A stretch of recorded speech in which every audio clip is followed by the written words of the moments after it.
Okay. तो जो लोगों की इन्वॉल्वमेंट होती है गवर्नमेंट के अंदर, उसको हम डेमोक्रेसी का नाम देते हैं। और ये लफ्ज़ कहाँ से आया है? ये लफ्ज़ भी उसी जो है टाइम का है।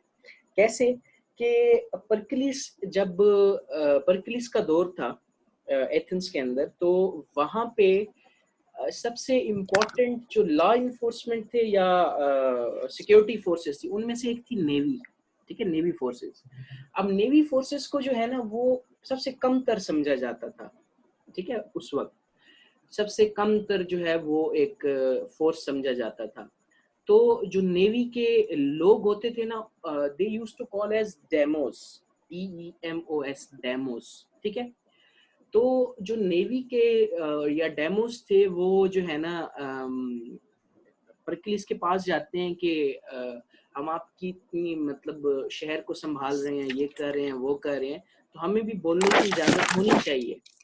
और परक्लिस जो था, एक निहायत शानदार इस हवाले से शख्स था कि उसने एक जो सिस्टम को इंट्रोड्यूस करवाया कि ठीक है, आपकी जो भी बात होती है, जो भी कुछ होता है, तो आप फलां जगह सारे इकट्ठे हो जाओ।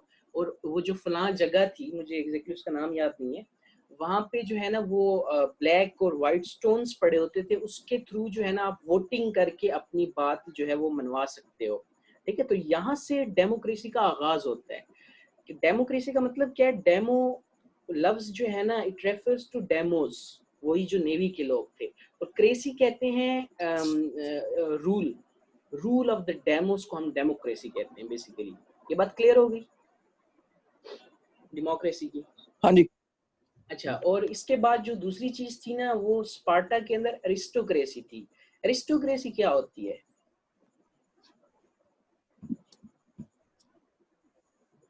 लाइक अमीर लोग जिसमें करे जो। अरिस्टोक्रेसी बेसिकली यूँ होता है कि एक फॉर्म ऑफ गवर्नमेंट होता है। ठीक है, गवर्नमेंट होती है जिसमें कुछ लोगों का ग्रुप जो है वो हुकूमत करता है। अब वो नोबिलिटी भी हो सकते हैं, वो क्लर्जी भी हो सकते हैं, कुछ कोई भी हो सकते हैं। ठीक है, कुछ लोगों का ग्रुप एक शख्स कर रहा हो तो उसको मोनार्की कहेंगे, और अगर एक से ज्यादा कर रहा हो तो उसको अरिस्टोक्रेसी हम कहते हैं। अच्छा, तो इन दोनों में बेसिकली ये डिफरेंस था। एहसन भाई, एहसन भाई, जी जी। एहसन भाई, एक बार दोबारा जरा बता दें अरिस्टोक्रेसी का। Aristocracy is a form of government जी जी। By a group of people. ठीक है, ओके। अगर एक शख्स हुकूमत कर रहा हो ना, एक सिंगल शख्स हुकूमत कर रहा हो तो उसको मोनार्की कहते हैं। और अगर एक से ज्यादा कर रहा हो तो उसको अरिस्टोक्रेसी कहते हैं। अब एथेंस सॉरी स्पार्टा के अंदर जो ओके। है वो नोबल्स जो थे, वो चूंकि हुकूमत कर रहे थे, उनका खानदान हुकूमत कर रहा था, तो वहां पे अरिस्टोक्रेसी थी। ठीक है, ये चीज आप जो है ना जहन में। अच्छा, अब इनकी ना एथेंस की और स्पार्टा, इन दोनों के अलायंसेस बने हुए थे विद अदर ग्रीक सिटीज। ठीक है, ग्रीस के जो दूसरे सिटीज है ना, उनके साथ इनकी अलायंसेस बने हुए थे, और इनकी आपस में लड़ाइयाँ भी काफी ज्यादा होती थी। अच्छा, चूंकि इनकी वक्त बवक्त लड़ाइयाँ आपस में होती रहती थी, तो इन दोनों सिटीज के जो लोग थे वो वेल ट्रेंड, और जो एक किस्म का ना अपने आप को ट्रेन उन्होंने रखा हुआ था। एथेंस में और स्पार्टा में बेसिकली फर्क ये था कि स्पार्टा के अंदर ना आपको एक फौजी अशखास और जो बेसिकली जो लड़ने की, लड़ाई वाले लोग, ये ज्यादा मिलेंगे। एथेंस में भी आपको मिलते हैं, एथेंस में भी ये चीज जरूरी थी, लेकिन एथेंस में सबसे बेहतरीन चीज जो थी ना, एथेंस में सबसे बेहतरीन चीज थी वो था फिलॉसफी को डिस्कस करना। ठीक है, और बहसो मुबाइसा जिसको कहा जाता है, वो चीज। अच्छा, फिलॉसफी की जब हम बात करते हैं, तो फिलॉसफी का अगर हम आगाज देखते हैं, तो बेसिकली फिलॉसफी का आगाज जो है वो 585 BC। ठीक है, 585 साल पहले हजरत ईसा अलैहिस्सलाम के पैदा होने से 585 साल पहले एक शख्स था जिसका नाम थेलिस था। थेल्स भी कहा जाता है, थेलिस, आई डोंट नो।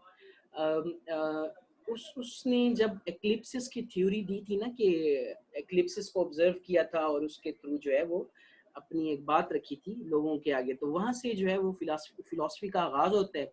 और ये चीज एथेंस के अंदर बहुत ज्यादा हो गई थी। अच्छा, फिर एथेंस के अंदर या दूसरे जो ग्रीक सिटीज है, उनके अंदर एक ग्रुप पाया जाता था, उनको कहा जाता था सोफिस्ट। सोफिस्ट कौन होते थे, किसी को आइडिया है? टीचर्स फारिस जो स्क्वायड। उस लोग में पढ़ाते थे। जी जी जी, बिल्कुल बिल्कुल। एक ऐसे टीचर्स होते थे जो कुछ फीस के बदले ना उनको कुछ ना कुछ पढ़ाते थे। अच्छा, दे वर ब्रिलियंट, बहुत बड़े बड़े नाम है उनके, नो डाउट, लेकिन सबसे जो एक उनमें बड़ा फ्लॉ था ना, कि वो ये था कि उनकी एक फिलॉसफी होती थी कि if you are right then I am not also wrong, मतलब अगर आप ठीक हो तो मैं भी गलत नहीं हूँ, ठीक है ना। इन चीजों पे एक किस्म का ना उनका इत्तेफाक हुआ पड़ा, इत्तेफाक था, ठीक है, इस चीज में। अच्छा, सोक्रेटिस ने सबसे जो एक किस्म का ना एक विसल ब्लोअर के तौर पे वो जो उभरा है ना, वो बेसिकली इसी चीज पे उभरा था कि उसने कहा था ये कैसी बात हो सकती है कि दो कॉन्ट्राडिक्टरी ट्रूथ्स जो हैं वो सही कैसे हो सकते हैं, लॉजिकल कैसे हो सकते हैं, ठीक है। वो कह रहा था कि क्योंकि सोफिस्ट का एक क्लेम होता था कि man is the measure of everything, ठीक है, वेदर इट इज राइट और रॉन्ग। अगर आप जो है ना किसी चीज की अच्छाई या बुराई या सही या गलत को देखना चाहते हो, मैन इज द मेजरमेंट। तो इस चीज को चैलेंज किया था सोक्रेटिस ने, ठीक है। और जहाँ तक सोक्रेटिस की बात है, तो सोक्रेटिस के बारे में कहा जाता है कि he is kind of cantankerous person। cantankerous का मतलब पता है किसी को? cantankerous, मैं यहाँ पे स्पेलिंग लिख देता हूँ। स्पेलिंग क्या है? स्पेलिंग मैं यहाँ पे स्पेलिंग लिख देता हूँ। cantankerous person, या दूसरे लफ्जों में he was a gadfly। बड़े खूबसूरत वर्ड है cantankerous या gadfly का मतलब है the person who is very argumentative, very irritating, ठीक है। उसको ये क्यों कहा जाता था? क्योंकि उसकी एक आदत होती थी कि मिसाल के तौर पे कहीं भी जा रहा होता था ना, तो किसी शख्स को ना मतलब ठहरा के उससे उससे सबसे पहले ये बात कहता था कि आई नो नथिंग, मुझे कुछ नहीं पता, आप इस बारे में मुझे बताएं। तो वो डिफरेंट आर्गुमेंटेशन जो है ना उस पर स्टार्ट कर देता था। उसकी आर्गुमेंटेशन का तरीका क्या होता था कि वो किसी जो है ना एक प्रेमिसेस को या अगले की एक बात को लेता था, उसके मुख्तलिफ हिस्से करता था, उसके बाद उस हर एक हिस्से को एनालाइज करके ना जो वीकनेसेस होती थी ना उस पर टारगेट करता था उस बंदे को, ठीक है। तो बेसिकली जो सोक्रेटिस था ना उसका एक एक किस्म का ना ये एक तरीकाकार होता था आर्गुमेंटेशन का। ये बात समझ आ गई? जी जी। इसलिए उसको जो है वो गैडफ्लाई कहा जाता था या कंटेक्रस कहा जाता था। अच्छा, तो सोक्रेटिस की जहाँ तक हम बात कर रहे हैं, तो सोक्रेटिस को जो है वो बाद में जो है वो जहर का प्याला व्याला पिला दिया गया। एंड आपको रेस्ट ऑफ द कहानी अगर मालूम है तो आखिर पे जब उसको कहा गया कि आप अब तो आपके खिलाफ वोटिंग भी हो गई और आपको सजा भी हो गई, तो अब जो है वो आपको किस किस्म की पनिशमेंट चाहिए, तो वो कहता है कि उसके बड़ी मशहूर वर्ड्स हैं कि पनिशमेंट, मुझे तो हुकूमत की तरफ से जो है वो वजीफा मिलना चाहिए कि मैंने जो है ना लोगों को क्रिटिकल थिंकिंग पे उभारा है, लोगों को सिखाया है कि चीज़ों को क्रिटिकली एनालाइज कैसे किया जाता है। तो आप तो जो है ना वो हुकूमत को मुझे वजीफा देना चाहिए। इस बात पे और ज्यादा मतलब गुस्सा हो गए। सो बहरहाल सोक्रेटिस का एंड हो जाता है। उसके बाद जो प्लेटो है, प्लेटो जो है, एक मिनट से करना,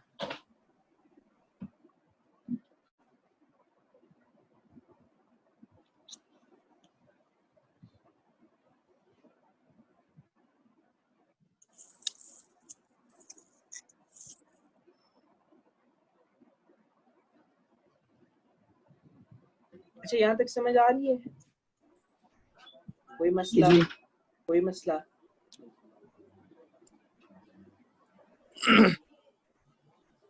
कोई मसला यहाँ तक तो नहीं है? अच्छा, एहसन भाई, वो जो आपने एक बंदे का नाम लिया था वो 585 साल जी पहले, जी, वो क्या थैलिस बंदे का नाम क्या है? थेल्स या थैलिस बोलते हैं, I don't know the correct pronunciation, मैं नाम लिख देता हूँ यहाँ पे। स्पेल क्या है? THALES। अच्छा, ओके।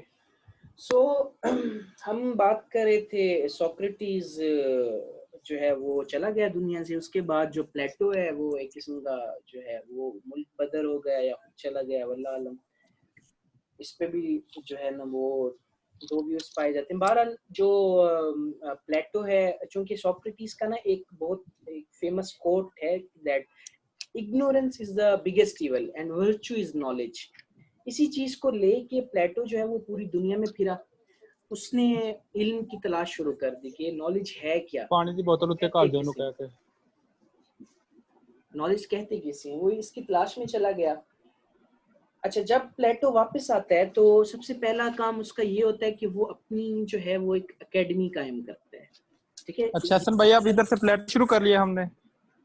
जी जी, प्लेटो। ये सोक्रेटिस का चैप्टर खत्म कर दिया हमने। जी जी, सोक्रेटिस के ओके, बारे में कोई क्वेश्चन है तो पूछ सकते हैं आप। तो हसन कोई नहीं, बस वो इधर से खत्म कर दिया उसको। जी जी।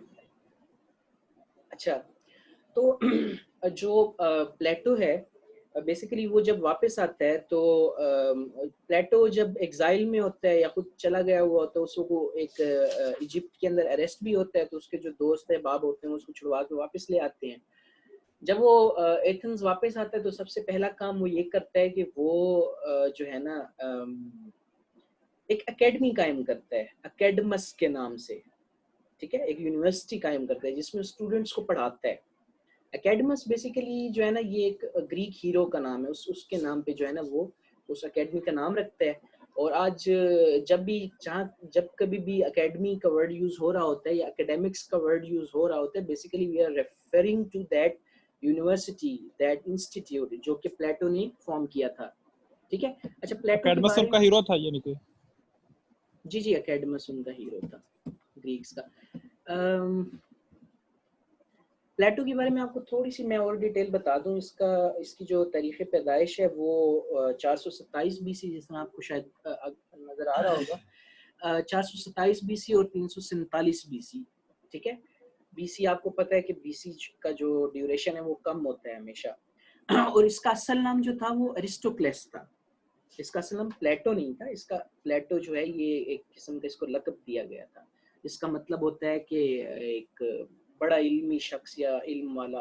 ठीक है, उसका ये मतलब होता है। असल नाम इसका अरिस्टोक्लेस था और ये सोक्रेटिस का स्टूडेंट था और एरिस्टोटल का टीचर था। एरिस्टोटल का फिर बाद में जो है अलेक्जेंडर स्टूडेंट था और इस तरह बात चलती रहती है। Founded the first academy in Athens, जो कि अकेडमस के नाम पे वो जो है उसको नेम देता है।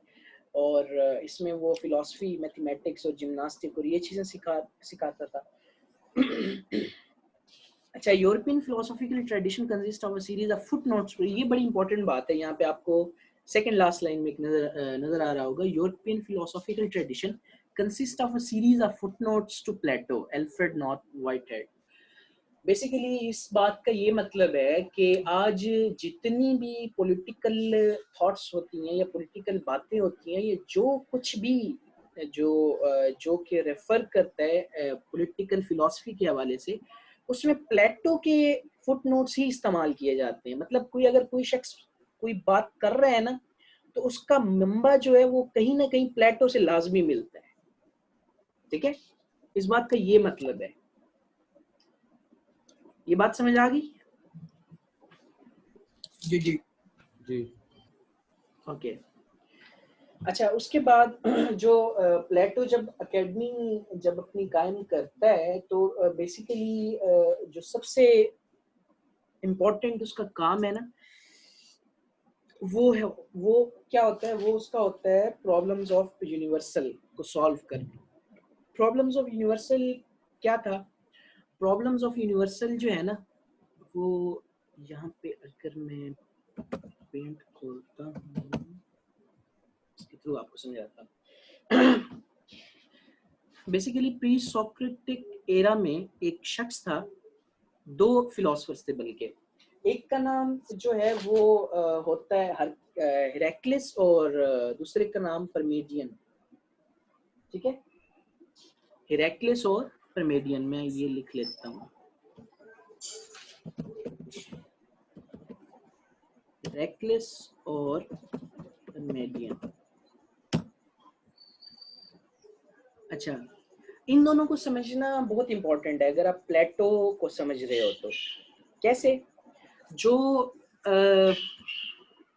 हेराक्लिस था उसका एक बड़ा ही मशहूर कोट है, वो ये कि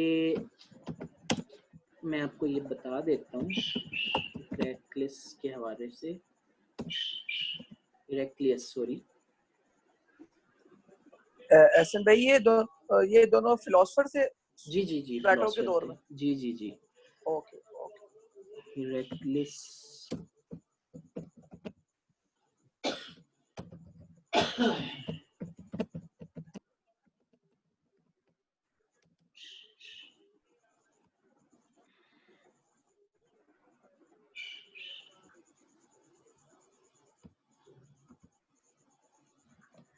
यहाँ पे देख लें, नजर आ रहा है आपको?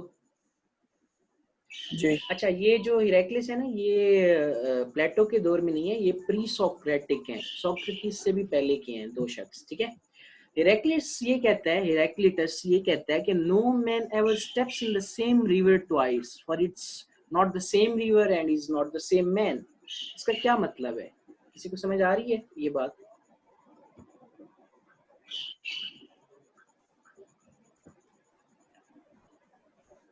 हाँ, no man ever steps in the same river twice, for it's not the same river and he is not the same man. Basically Heraclitus जो है वो इस बात से कहना चाह रहा है कि everything is constantly changing.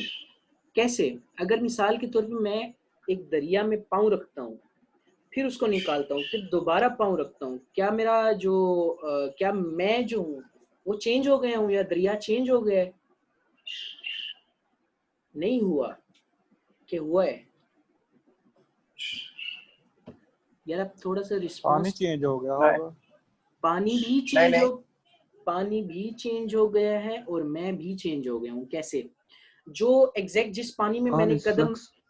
Exactly all is flux, जिस पानी पे मैंने कदम रखा था वो चूंकि फ्लो कर रहा था, तो डेफिनेटली वो पानी वो नहीं होगा जिसमें मैं दोबारा कदम रखूंगा।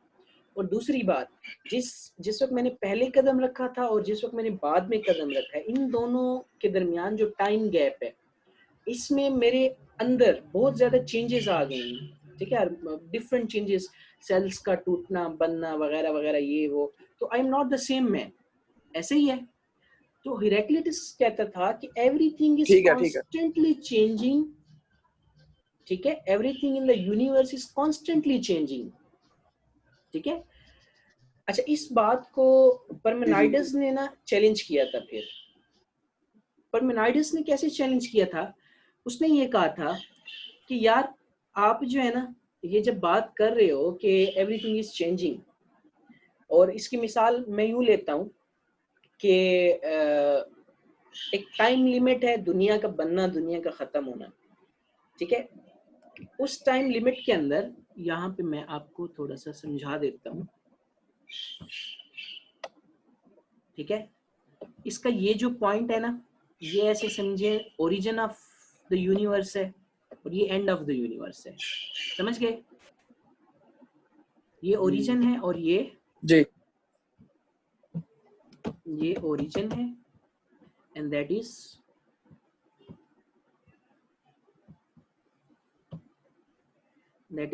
एंड, या दूसरे लफ्जों में इसको कहते हैं रिजरेक्शन। स्पेलिंग मिस्टेक्स हो सकती हैं मे बी।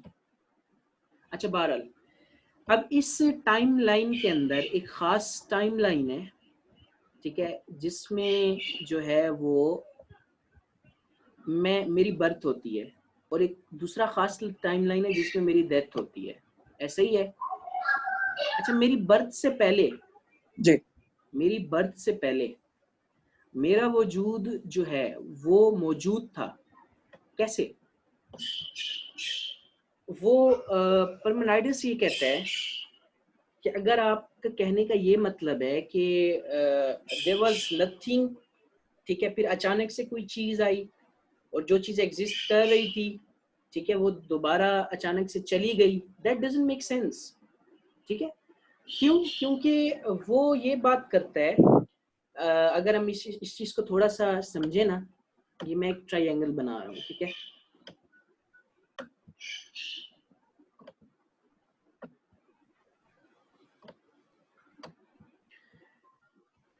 इस बात को समझने के लिए आपको ये चीज समझनी जरूरी है कि जब मैं एक मिसाल के तौर पे एक चीज जिक्र करता हूँ,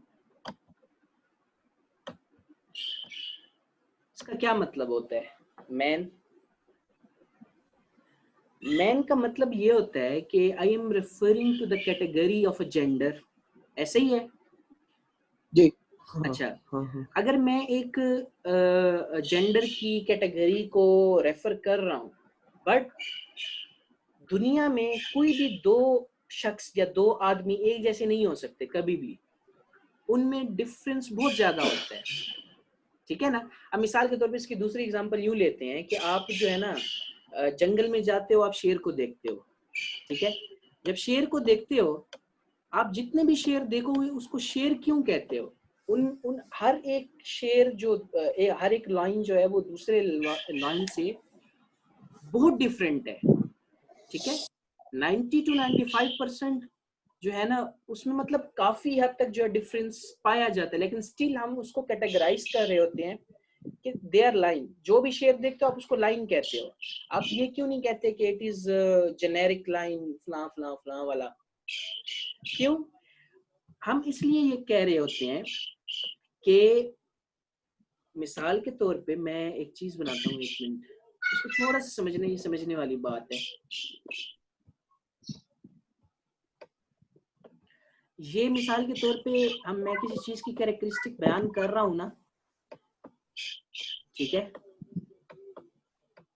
ये जो चीज है ना, ये चीज, ये मिसाल के तौर पे उसकी डिफरेंस है, ठीक है। सेम चीजों की जो है ना वो डिफरेंस है, एक आदमी का दूसरे आदमी के साथ डिफरेंस जो है ना वो ये है, काफी ज्यादा है, लेकिन स्टिल कैरेक्टरिस्टिक्स डिफरेंट है, लेकिन कुछ जो है ना वो चीजें कॉमन है, ऐसे ही है जी। हम जी क्या जी करते जी हैं, उन कॉमनैलिटीज की बुनियाद पे ना हम उसको कैटेगराइज कर देते हैं कि ये मैन है, ये फला है, ये फला है। तो परमेनाइड्स ये कहते हैं कि यार दो चीजें जब एक जैसी नहीं हो सकती तो आप उसको कैटेगराइज कैसे कर सकते हो। तो वो ये बात करता है कि बेसिकली जब हम ये बात कर रहे होते हैं ना कि ये आदमी है, ये शेर है, ये फला जानवर, अब आदमी जो है ना या कैटेगराइजेशन, हम प्योर कैटेगराइजेशन कर रहे होते हैं, वो हमेशा हमारे प्योर थॉट्स के अंदर होती हैं। किसके अंदर होती हैं? प्योर थॉट्स के अंदर, प्योर थॉट्स के अंदर। इसका क्या मतलब है? इसका मतलब ये है जिसको प्लेटो ने जो है वो बाद में नाम दे दिया एसेंस का, ठीक है, एसेंस ऑफ मैन, ठीक है। प्योर थॉट्स के अंदर ये चीजें होती हैं। प्योर थॉट के अंदर ये चीजें होने का क्या मतलब है? मैं आपको इसकी थोड़ा सा डीप लेके जा रहा हूँ। अब मिसाल के तौर पे मैन है, ठीक है। अब no two man can ever be same, can never be same, ऐसे ही है। दो आदमी जो है वो कभी एक जैसे नहीं हो सकते, ठीक है ना। स्टिल हम उनको एक कह रहे हैं, कैटेगराइज कर रहे हैं, क्यों? वो हमारी एसेंस, हमें हमारे जो प्योर थॉट्स में चीज बनी हुई है हम उसको ले रहे हैं। अच्छा, अब इसको मैं मैन को जो है ना मजीद कैटेगराइज अगर करता हूँ तो मैन किस कैटेगरी में आता है? मैमल की कैटेगरी में आएगा, ऐसे ही है जी। मैमल को अगर मैं फिर कैटेगराइज करता हूँ तो मैमल किस कैटेगरी में आएंगे? एनिमल की कैटेगरी में आएंगे। एनिमल को मैं फिर जो है ना वो कैटेगराइज करता हूँ तो वो किस उसमें आएंगे?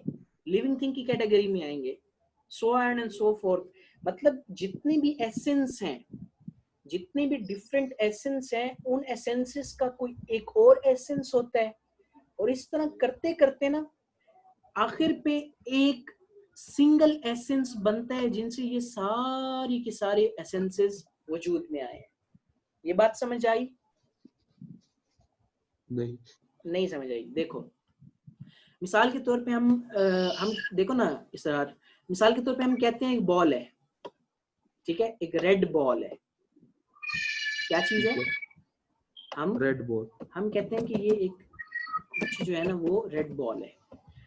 अब रेड बॉल को हम कैटेगराइज कर रहे हैं, अगर मैं इन दोनों को अलग अलग करता हूँ, रेड क्या चीज है? रेड एक कलर है, ऐसे ही है, एट्रीब्यूट बिल्कुल है ना, एक एट्रीब्यूट है, कलर है उसका। बॉल क्या चीज है? हाँ। Ball you can say a shape, ऐसे ही है, हाँ समथिंग लाइक दैट। अच्छा, कलर को मैं फिर एक किसी कैटेगरी के अंदर लाना चाहता हूँ तो मैं क्या कहूंगा? कलर क्या चीजें हैं? मैं कहूंगा कि जो है ना वो क्या कहते हैं इसको, इलेक्ट्रोमैग्नेटिक रेडिएशंस हैं, ऐसे ही है। combination of different colors. Exactly, electromagnetic radiations हैं दूसरे लफ्जों में, हाँ ऐसे ही है। मैं उसको फिर कैटेगराइज करूंगा तो मैं सिंपल कहूंगा ये रेडिएशंस हैं। उसको फिर कैटेगराइज करूंगा तो मैं कहूंगा ये क्या चीज है? ये एनर्जी है, ऐसे ही है। ठीक हो एनर्जी गया को ठीक हो गया। समझ रहे हो? ये एसेंस होते हैं।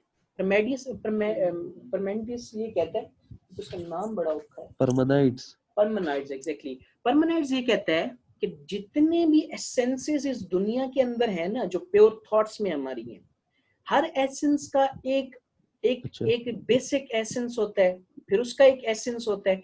ये जितने एसेंस दुनिया में मौजूद है, इनका एक कॉमन एसेंस है, एक बेस एसेंस है, जिससे ये सारी की सारी चीजें निकली हैं, ठीक है। और वो क्या है? और वो, इसको प्लेटो ने नाम दिया था गुड का। किस चीज का? गुड का, गुड सिंपल गुड। और मिस्टिसिज्म की दुनिया में इसको क्या कहा जाता है? गॉड, ठीक है। परमेनाइडस की बात समझ आ गई? ठीक है। परमेनाइडस कहता है हाँ कि ये जो चीज, हाँ जी जी, एसन भाई ये बेसिक एसेंस को क्या नाम देता है वो? गुड का? गुड का, जी जी, वो इसको नाम देता है गुड का। परमेनाइडस ये कहता है कि बेसिकली ये जितनी भी चीजें हैं ना, जो हमारे प्योर थॉट्स के अंदर हैं, हम इनको एक टाइम लाइन के अंदर समा रहे हैं, हालांकि इसमें टाइम लाइन नहीं है। ये प्योर थॉट्स हमारे जितने भी है, ये इनफाइनाइट है। हम खुद जितने भी एसेंस दुनिया के अंदर है वो इनफाइनाइट है। कैसे यार? मेरे पैदा होने से पहले ना, वो कहता है कि हमारी जो रूह है या हमारे जो एटम्स हैं या जो कुछ भी है, वो इस दुनिया के अंदर मौजूद थे, तो वो एक साथ मिले, फिर ठीक है, फिर जब हम हमारी डेथ हो जाएगी, हमारे एटम्स दोबारा बिखर जाएंगे, लेकिन स्टिल रहेंगे जरूर इनफाइनाइट टाइम तक, ठीक है। तो जो परमेनाइडस का जो एक प्योर थॉट का कॉन्सेप्ट है ना, ठीक है, वो टाइम लिमिट के अंदर बाउंड नहीं है, वो इनफाइनाइट है। ये बात समझ आ गई? बात समझ आई कि नहीं आई? जी आ गई। आ गई, जी। अच्छा। और परमेनाइडस ये कहता है, सॉरी प्लेटो ये कहता है, परमेनाइडस की बात को एक्सटेंड करता है कि जब कभी भी किसी भी एसेंस को हम टाइम लिमिट के अंदर लेके आते हैं ना, किसके अंदर लेके आते हैं? टाइम लिमिट के अंदर, तो वो चीज बन जाती है रियलिटी। क्या बन जाती है? रियलिटी। रियल ओके ये जो रियलिटी का कॉन्सेप्ट है, जिसमें जो है वो चेंज अक्कर करता है। चेंज तभी अक्कर करेगा जब टाइम लिमिट मौजूद होगा। टाइम लिमिट अगर आपके पास नहीं है तो नथिंग कैन बी चेंज्ड, ठीक है। ये जो कॉन्सेप्ट है ये किसका था? हेराक्लिटस का। हेराक्लिटस, ठीक है। अच्छा, बेसिकली प्लेटो ने क्या किया? प्लेटो ने ये इन दोनों के ना परमेनाइडस और हेराक्लिटस, इन दोनों की अलग अलग ये थ्योरीज, फिलॉसफी थी। और जो प्लेटो है उसका क्या काम था? उसने ये दोनों के थॉट्स को ना, दोनों की फिलॉसफी को कंबाइन कर लिया, ठीक है, सिंथेसाइज कर लिया, ठीक है। और इसको नाम दिया द प्रॉब्लम ऑफ